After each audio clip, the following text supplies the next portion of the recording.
함께 보실 말씀은 마가복음 1장 21절에서 28절 말씀입니다. 마가복음 1장 21절에서 28절 말씀입니다.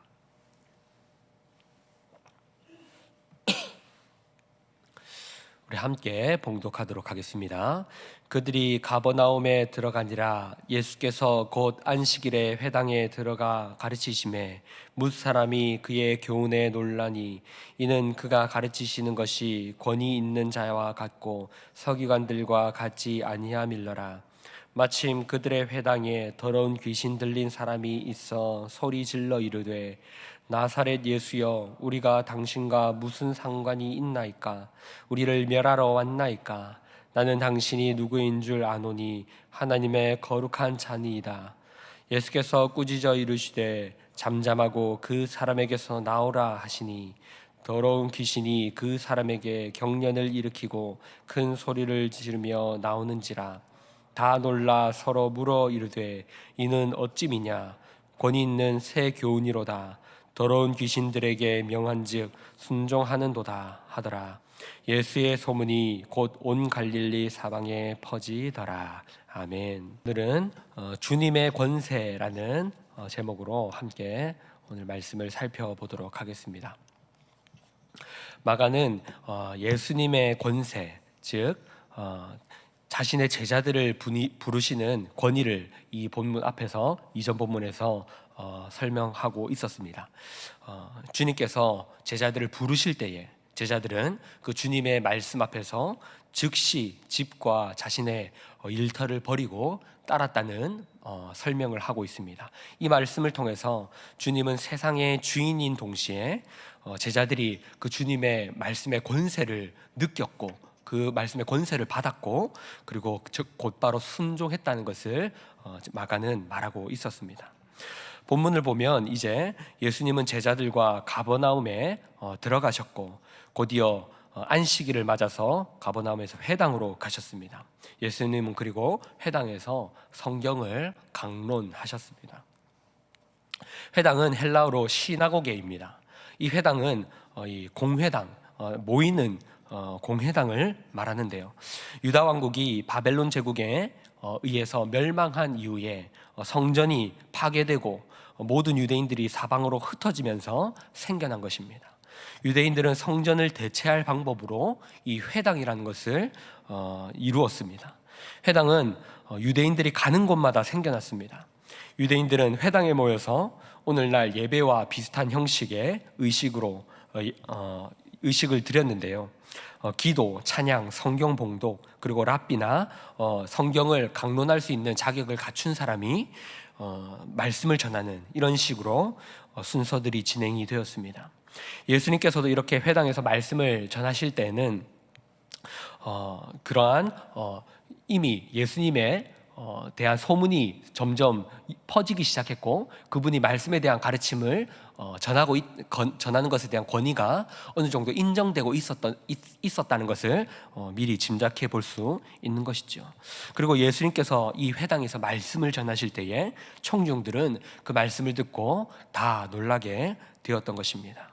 이 놀라다라는 표현을 다른 주석들에서 어떻게 표현하고 있냐면 정신이 멍하다, 넋을 잃을 만큼 큰 감동을 받다, 한방 얻어맞고 정신이 나갔다, 이런 의미로 표현하고 있다라고 설명하고 있습니다. 예수님의 이 가르침을 들었을 때 사람들은 이렇게 큰 놀람을 받았다라는 것입니다. 무엇이 그들을 그렇게 놀라게 만들었을까요? 마가는 그들이 예수님의 가르침에 크게 놀랐다고 할 때 22절에서 놀람의 이유를 이렇게 설명하고 있습니다. 뭇 사람이 그의 교훈에 놀라니 이는 그가 가르치시는 것이 권위 있는 자와 같고 서기관들과 같지 아니함일러라. 무슨 말씀입니까? 요점은 주님의 교훈에는 다른 사람들이 가르치는 것과 달리 권세가 있었다라는 것입니다. 가르침에 권세가 있었다. 무슨 말입니까? 23절 이하에서 이렇게 이어서 설명합니다.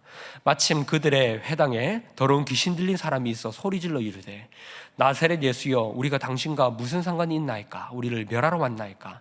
나는 당신이 누구인 줄 아노니 하나님의 거룩한 자니이다. 예수께서 꾸짖어 이르시되 잠잠하고 그 사람에게 나오라 하시니 더러운 귀신이 그 사람에게 경련을 일으키고 큰 소리를 지르며 나오는지라. 다 놀라 서로 물어 이르되 이는 어찌미냐. 권위 있는 새 교훈이로다. 더러운 귀신들이 명한즉 순종하는 도다 하더라. 23절 이하의 기록은 보다시피 이 한 가지의 사건을 설명하고 있습니다. 주님이 말씀을 가르치시는 그때에 더러운 귀신이 등장합니다. 그는 예수님께 소리질러서 이렇게 질문하고 있습니다. 나사렛 예수여, 우리가 당신과 무슨 상관이 있습니까? 우리가 당신과 무슨 상관이 있습니까? 귀신 들린 사람은 자신을 우리라고 표현하고 있습니다. 무슨 말입니까? 이 귀신 들린 사람에게, 이 사람에게 들어가 있는 귀신이 하나가 아니라 여럿이라고 말하고 있는 것입니다. 한 인간에게 이 다수의 귀신이 들려 있다라는 것입니다. 그리고 그 귀신들은 묻습니다. 나사렛 예수여, 우리가 당신과 무슨 상관이 있습니까? 귀신들은 자신들이 예수님과 상관이 없는 존재라는 것입니다. 왜 그렇습니까? 바로 예수님은 거룩하신 분이시기 때문입니다. 마가는 이미 이 귀신들은 더러운 존재라고 설명하고 있습니다. 귀신들은 예수님께 당신은 거룩한 자이신데 더러운 우리, 죄악이 가득하고 사탄의 권세 아래 있는 이 귀신들 우리에게 왜 나타나셨습니까? 이렇게 예수님께 어찌 보면 항변하고 따지고 있는 것입니다. 그렇습니다. 귀신들은 이미 하나님께서 거룩하신 분이며 그리고 더 나아가서 자신을 멸할 존재라는 것을 알고 있었다는 것이죠. 이 더러운 귀신들은요, 예수님께서 결국에는 자신들을 쫓아내시고 자신들을 멸할 존재라는 것을 알고 있었다라는 것입니다. 사람들은 아직 예수님의 그 존재를 알지 못했지만 귀신들은 알고 있었습니다. 자기 앞에 서 계신 바로 저 예수가 조만간 자신들을 철저하게 멸하실 것이며 자신들을 쫓아내시기 위하여 이 땅 가운데 오셨다는 사실을 말입니다. 그러니까 당신과 우리가 무슨 상관이 있습니까? 라고 말하는 것은 귀신들이 물어보는 정도가 아니라 자신들의 운명을 이미 알고 있는 자들로서 예수님께 항의하고 있었던 것입니다. 우리는 여기서 한 가지 더 질문해야 합니다. 귀신들은 예수님께 자신들을 파멸할 만한 권세가 있음을 알았습니다. 그런데도 그들은 어찌 굳이 예수님 앞에 나타났던 것일까요? 그러한 존재임을 예수님께서 자신들을 쫓아내고 자신들을 물리칠 존재라는 것을 알았다면 굳이 나타날 필요가 없었을 텐데 왜 나타난 것일까요? 이 질문에 대해서 쉽게 정확하게 대답하기는 물론 어렵습니다. 그럼에도 불구하고 이 말씀을 통해서 우리는 알 수 있는 것은요,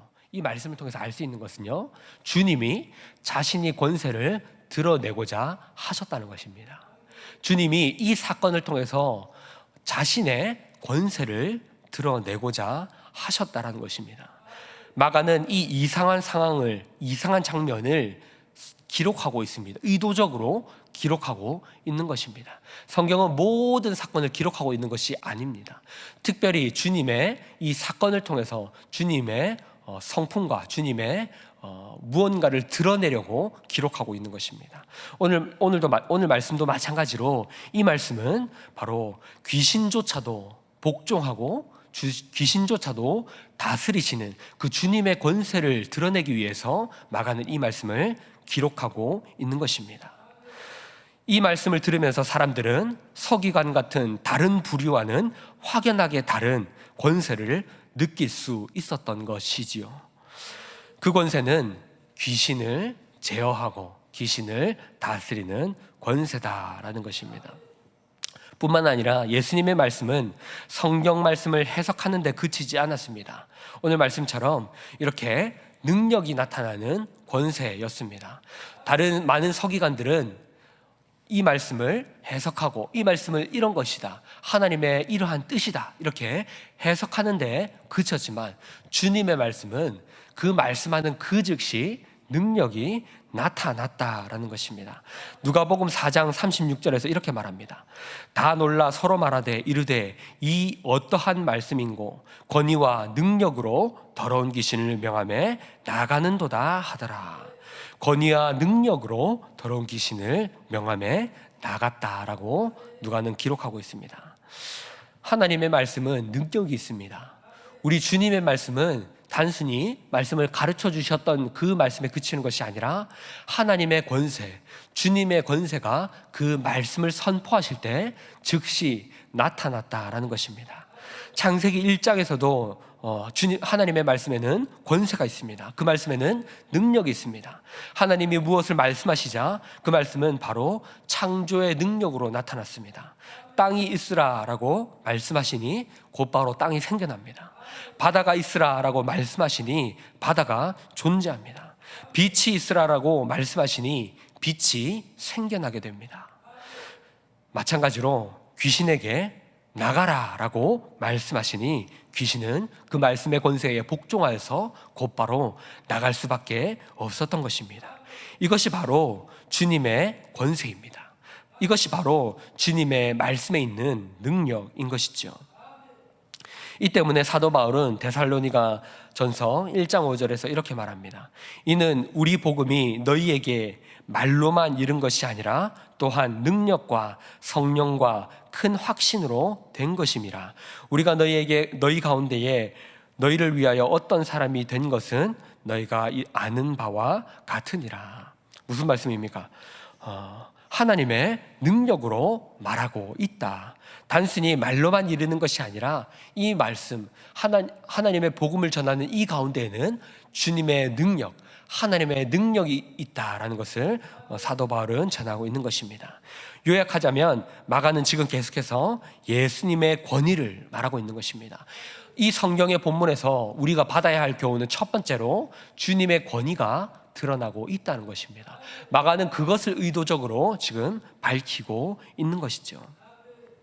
하나님의 아들로서의 권세를 말하고 있습니다. 이 아들로서의 권세가 어떤 것인지 귀신 들린 사람을 등장시킴으로 그 사건을 주님의 등장시켜서 가져와서 주님의 권세를 어떤 성격인지, 주님의 권세가 어떤 성경인지를 확실하게 밝히고 있는 것입니다. 귀신 들린 사람의 그 사건을 통하여 주님의 권세는 바로 능력 있는 주님의 말씀이다. 주님은 말씀하시는 대로 그 말씀이 이루어지는 권세가 있다. 말씀이 곧 현실이 되는 그러한 권세가 있다. 귀신을 다스리는 권세가 있다라는 것을 가르쳐 주고 있는 것입니다. 이 권세를 가지고 주님께서 귀신에게 이렇게 말합니다. 잠잠하고 그 사람에게 나오라. 이 말씀은 명령이기보다 오히려 꾸짖음에 가깝습니다. 마가가 사용한 이 꾸짖다라는 표현은 벌하다 혹은 책망하다라는 의미를 가지고 있습니다. 예수님은 당신을 하나님의 거룩한 자라고 일컫고 있는 귀신들에게 아주 분명하게 적대적으로 꾸짖으며 그들을 벌하고 명령하고 있는 것입니다. 바로 이 순간까지 예수님의 진정한 정체, 예수님이 어떤 분이신지를 잘 아는 사람은 그다지 많이 없었던 것으로 보입니다. 그러나 예수님은 이 귀신의 말을 통하여서 자신의 권세를 드러내고 계신 것입니다. 이 사실이 우리에게 주는 교훈은 무엇입니까?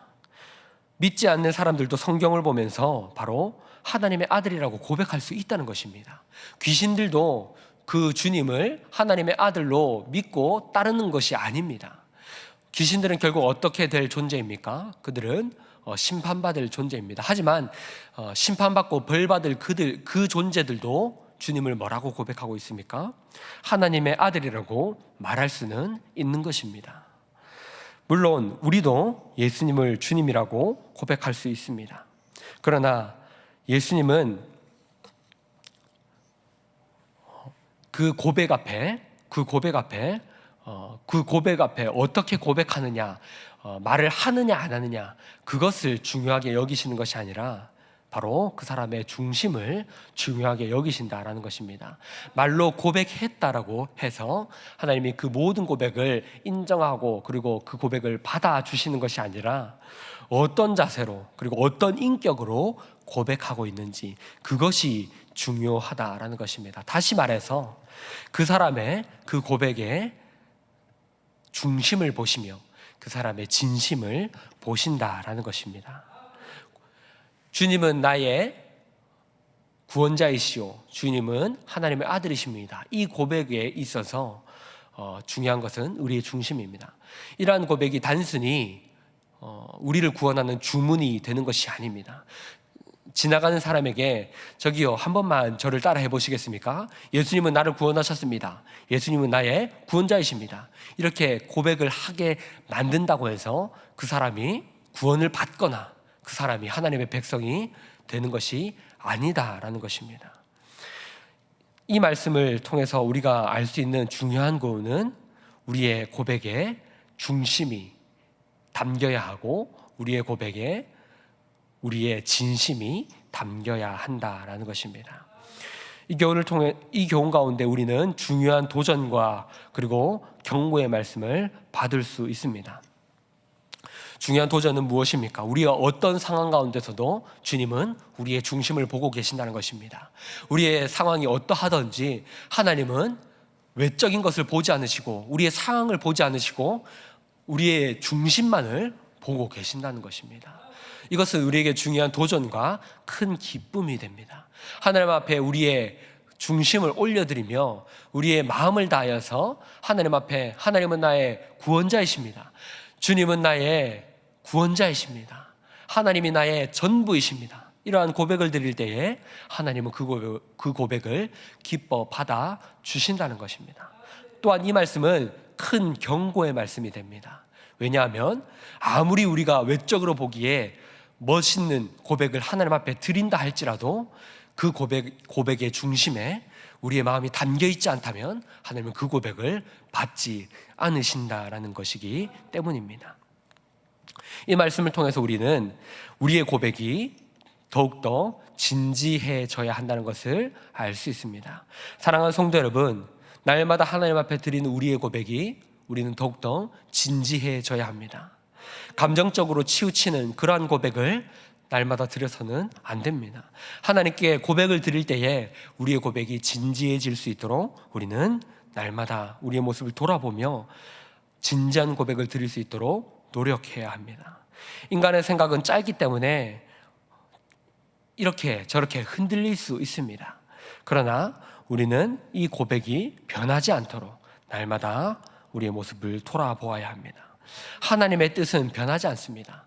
그러나 우리의 고백이 때로는 변하고 있다면, 그렇다면 우리의 고백을 다시 한 번 더 돌아보아야 하는 것입니다.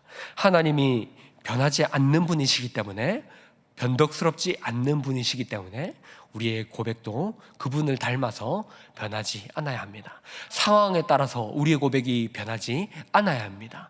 현실에 따라서 우리의 고백이 변하지 않아야 합니다.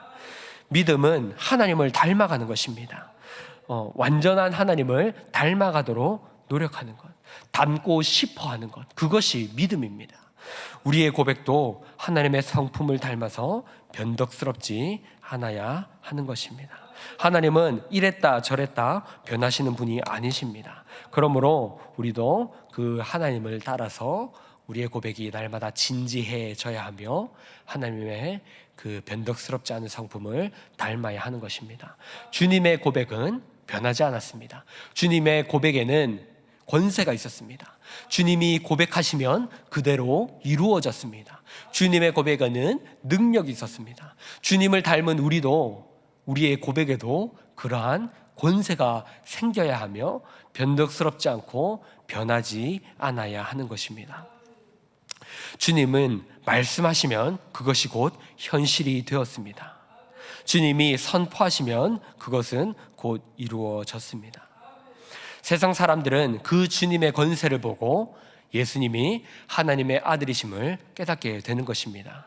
이것을 목격한 사람들은 서로 놀라서 이렇게 물었습니다. 주님의 권세를 목격한 사람들은 27절에서 이렇게 고백합니다. 세 번역으로 이렇게 표현하고 있습니다. 사람들이 모두 놀라서 이게 어찌 된 일이냐, 권위 있는 새로운 가르침이다. 그가 악한 귀신들에게 명하시나니 그들도 복종하는구나 하면서 서로 물었다. 이렇게 세 번역은 말하고 있습니다. 그들은 랍비나 서기관들의 강론과는 전혀 다른 강론을 들었습니다. 왜 그렇습니까? 바로 성경을 지으신 분께서 그 성경을 직접 강론하셨기 때문입니다. 흔히 말하는 저자직강의 강의를 들었기 때문에 그들은 하나님의 권세를 예수님의 가르침에서 목격하게 된 것입니다. 귀신까지도 순종하는 권세였고, 그리고 사악한 존재도 물러내는 그러한 놀라운 가르침을 사람들은 듣게 됐던 것입니다. 그 말씀에서 청중들은 말씀에서 권세를 받게 되었던 것입니다. 사랑하는 성도 여러분, 우리는 이 말씀 가운데에 우리는 도전을 받아야 합니다. 무엇입니까? 모든 말에는 권위가 담겨 있어야 합니다. 우리는요, 주님의 제자들입니다. 우리는 세상의 제자가 아니라 주님의 제자입니다. 그리고 주님을 닮아가는 자들입니다. 그렇다면 우리의 말에도 주님의 권세가 담겨야 합니다. 사랑하는 성도 여러분, 너무나 가볍게 말을 내뱉고 있지는 않습니까? 우리의 말이 너무나 쉽게 변개하고 있지는 않습니까? 그렇다면 다시 한 번 더 우리의 말을 돌아보아야 합니다. 우리의 말이 주님의 모습을 닮을 수 있어야 합니다. 주님은 결코 함부로 말하지 않으셨습니다. 그분의 말에는 권세가 있었습니다. 그분이 말하는 것에 세상 사람들은 권세를 느낄 수 있었고, 그리고 그분이 말하는 그대로 이루어지는 권세를 볼 수 있었습니다. 우리는 이 주님의 말씀을 닮아야 합니다. 우리의 말 가운데 주님의 모습이 나타나야 하는 것입니다. 세상 사람들이 무엇을 통해서 주님을 알게 되고 주님을 보게 될까요? 무엇을 통해서 하나님의 말씀을 깨닫게 될까요?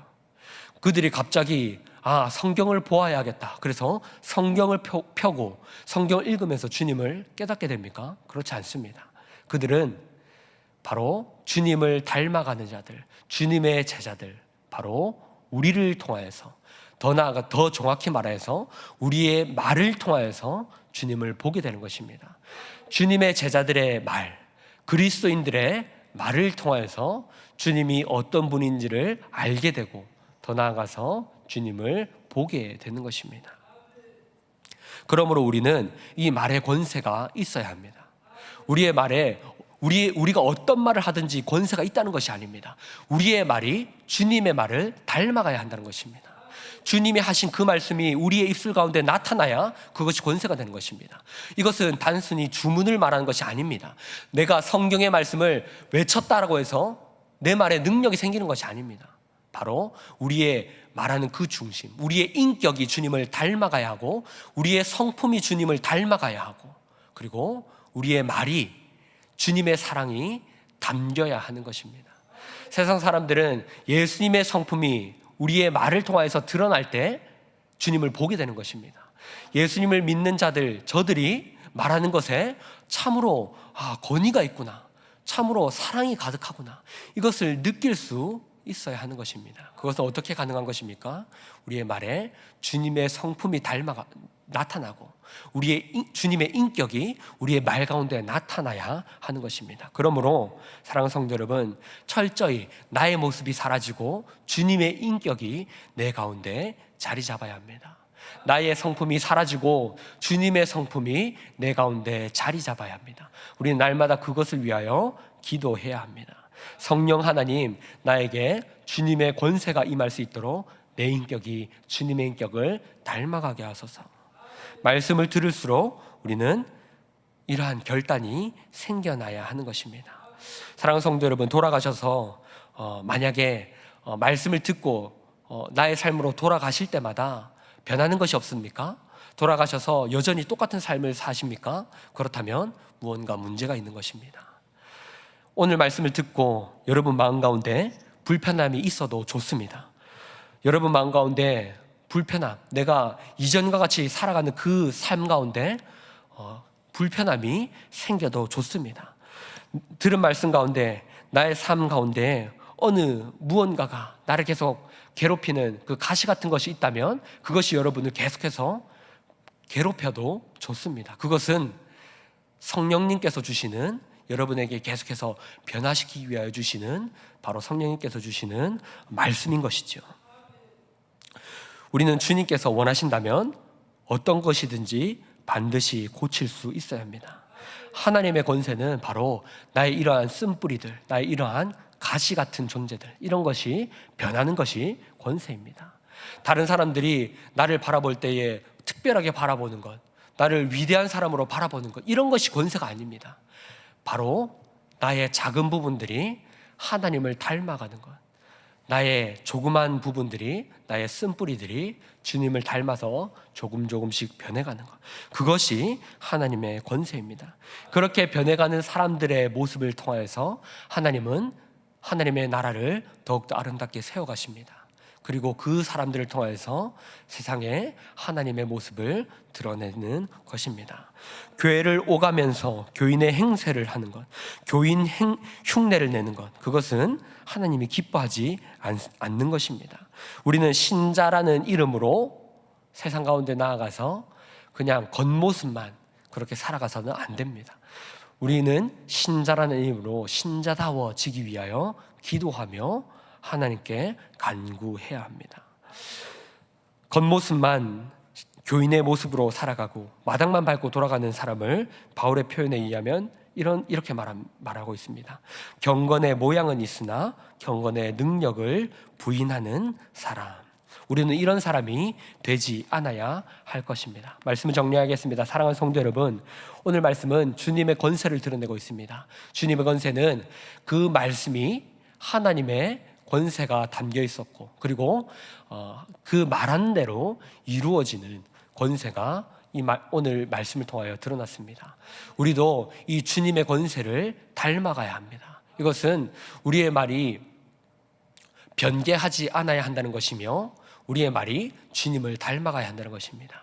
주님의 권세가 우리 말 가운데 있어야 한다는 것입니다.